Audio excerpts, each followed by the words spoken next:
Қарға тамырлы қазақ қай заманда болсын батырдан кенде болмаған. Азуын айға білеген небір хандардың өзі батырлардың сөзін тыңдап кеңесіне құлақ асқан. Сондай қаһармандардың бірі де бірегейі Қаракерей Қабанбай батыр. Жоңғар мен Қарақытайдың есін шығарып, тырқырата қуған оның сұсты бейнесі сыртқы жауларымызға үрейдің символындай көрінді. Оның өзге батырлардан ерекшелігі тек дене қайратының күштілігінде емес, сол денесіндегі қалың қылдай түктері еді. Ол жастайынан өмірдің ащы дәмін татып өсті. 1702 жылы Барлықтағы алғашқы шайқаста әкесі Қожақұл батыр аз адаммен қоршауда қалып қойып, ақыры ауыр жарақаттан о дүниелік болды. Бұл кезде Қабанбай 11-ге жаңа толған еді. Даңқты батыр Қожақұл өмірден өткен соң ел арасынан бірлік кетіп, оның көріп отырған ойраттар ел жұрт аманда тапа-тал түсте қазақ ауылдарын емін-еркін тонап, білгендерін істеуді шығарды. Бірлігі кеткен ауылдарды ойрандап, пәк қыздарын күң, бек ұлдарын құл етуге көшті. Олар сонымен қоймай, кезекті жорықта Қабанбайдың ағасы Есенбайды аяусыз қорлап өлтіреді. Бұл жас жігіт үшін орны толмас қасіретке айналды. Әкесі өлген соң жалғыз сүйеніші болған Есенбайдың қорлықпен өлтірілуі Қабанбайдың жүрегіне қан қатырды. Ағасының кегін алмақ болған ол, жаудың ортасына жалғыз барып, ағасын өлтірген қалмақты іздеп жүріп, тауып алып, басын кесіп тастайды. Бұл тек бастамасы ғана болатын. Оның бұл жүрек жұтқан ерлікке толы сапары ел ішінде аңыз болып тарап, ол бірте-бірте қалмақтарға да жетеді. Енді кіп-кішкентай Қабанбайдың даңқты қалмақтарға қорқынышты болып көріне бастайды. Оның ерлікке толы ғұмыры осылай басталған еді. Қалың керейлер арасында тұрып, хан бибіге үйленеді. Қабанбайдың даңққа толы жұлдызды шағы жоңғарларға қарсы бүкіл қазақ халқының азаттық қозғалысы кезінде анық көрінді. Жастайынан қалмақ десе қаны басына шабатын батыр Ақтабан шұбырынды Алқакөл сұлама жылдары жоңғарлармен аяусыз күреске түсті. Нақтырақ айтқанда 1723 жылы Түркістан қорғанысына, 1726 жылы Бұланты шайқасына, 1730 жылы Аңырақай Алакөл шайқасына, кейін Шығыстау, Ертіс бойындағы шайқастарға қатысып, Абылай ханның ең сенімді батырларының біріне айналды. Қанды жорықтардың бірінде ерекше дараланып, жауға шапқанда бұл ісіне сүйсінген Абылай хан оны Дарабозым деп атайды. Бұл 1741 жылы Шыңғыстаудағы Шаған шайқасы болса керек. Жеңісті жорықтар одан әрі жалғасып, 1751 жылы Ұлы жүздің жасағын өзіне қосып алған екі түмен қазақ әскері сыр бойы Шымкент, Сайрам, Ташкент қалаларын жоңғарлардан тазартып, Ташкент қаласында Төле бидің билікке келуіне жәрдемдеседі. Сонымен қатар Шыршық аймағында Жоңғария жеріне құлдыққа айдалып бара жатқан бірнеше мың қарақалпақты аман-есен құтқарып қалады. Ол кезде хандық іші алатайдай бөлініп, 300-дің игі жақсылары өз-өзімен қырқысып, үлкен хан тағына таласа бастайды. Ресей болса, жергілікті сұлтандардың қолтығына су бүркіп, оларды Әбілқайыр ханға қарсы қойып, осы арқылы кіші жүз жерінде хандық биліктің жойылуын тездетпек болады. Бұл ойын Әбілқайырдың өлімімен аяқталады. Қанды оқиғадан соң Қабанбай Барақ сұлтанды ханның өлімі үшін кінәлап, жоңғарлармен ауыз жаласуға ұмтылуын сынға алады. Ол да Қабанбайдың саяси сипатын көрсетті. Ол ешқашан өзге елдің бодандығын қабылдамаған адам. Оның таңдауы не өлім, не бостандық ұрандары секілді естіледі. Оның ел ішіндегі абыройының өскендігі сондай, 300-дің ханы онымен санасуға, ақылына құлақ асуға мәжбүр болды. Бұл елі басына күн туған сәтте ер етігімен су кешкен қысылтаяң шақ. Ердің майданда шыңдалатын сәті еді. Бас-басына бей болған төре тұқымдарының аруағы қашып, елдің ауыр жүгі қарадан шығып хандыққа көтерілген батырлар мен билерге артылған дәуір болатын. Міне дәл осы кезде әйгілі жыраулар жырға қосып нағыз ертегіде айтылды. Бұл тірі аңыздар болатын. Олардың көш басында туыстаушы Қаракерей Қабанбай, Қанжығалы Бөгенбай, шапырашты наурызбайлар тұрды.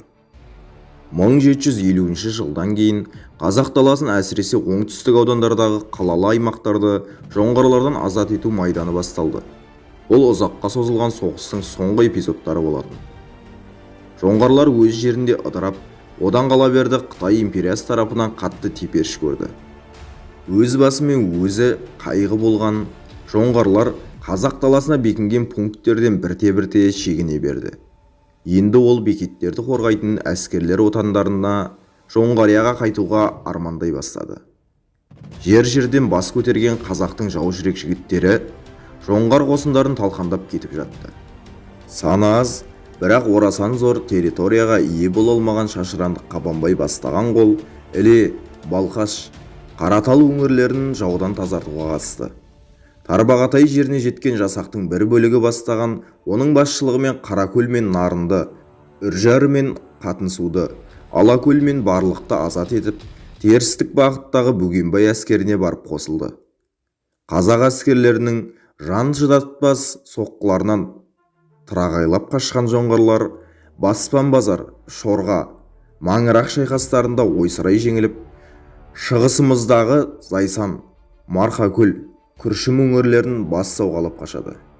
Ертіс пен Зайсан, Тарбағатайдың баурайын сонау Қасым хан дәуірінен бастап қоныстана бастаған ойрат тайпалары бұл араны өз әкесінен қалған мұрадай еркін тайраңдап, кешегі Тәуекел мен Хақназар тұсында қазақтарға бағыныштылығын мойындағанымен жерден көше қоймаған.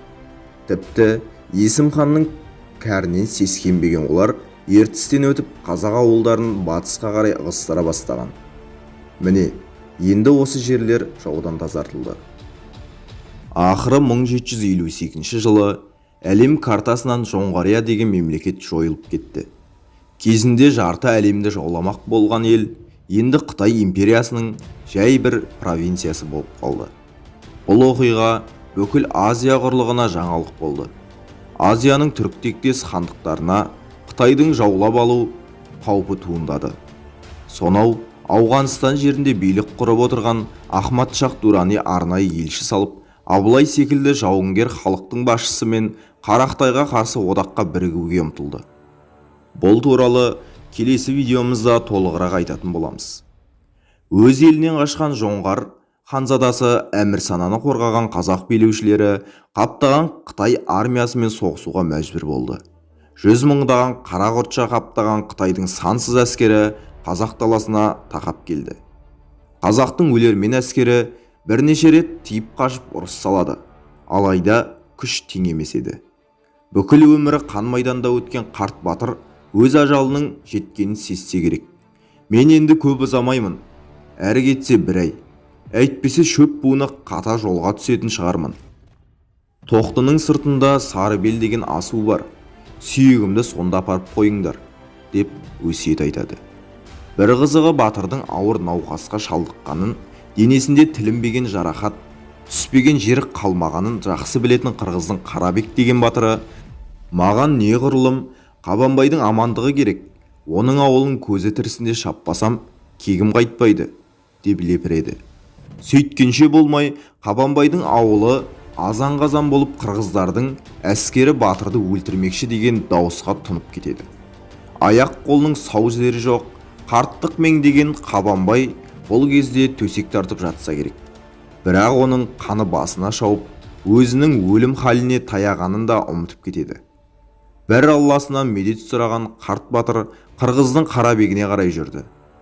Қолына қауырсыра ұстаған, сүңгіні ұстаған күйі, ат үстінде шіреніп отырған Қарабектің тура жүрек тұсына қадап аттан аударып тастайды. Соңғы айқасы, соңғы жеңісі болатын. Шайқастан соң атақты батыр о дүниеге аттанды. Алтын құрсақта аналарымыз барда, қазақта әлі талай батырлар дүниеге келеді. Осымен қазақ даласы өзінің ең даңқты батырынан айырылды. Батырды өз өсиеті бойынша жоңғар қақпасының сол жақ қапталындағы Сарыбелге жерледі. Белгі ретінде батырдың басына тас үйілді. Қабанбай батыр даңқты өмірінде 103 жекпе-жек өткізіп, оның бірде-біреуін жеңіліс көрмеген. сондай даңқты батырларымызға Американың ойдан шығарған Супермен, Спайдермен, Бэтмен секілді жалған батырлар тең келе ме? Егер бар қазақ бабамыздың ерлікке толы ғұмырын білсін десеңіз, осы видеоны барлық әлеуметтік желілерге таратуға өз үлесіңізді қосыңыз.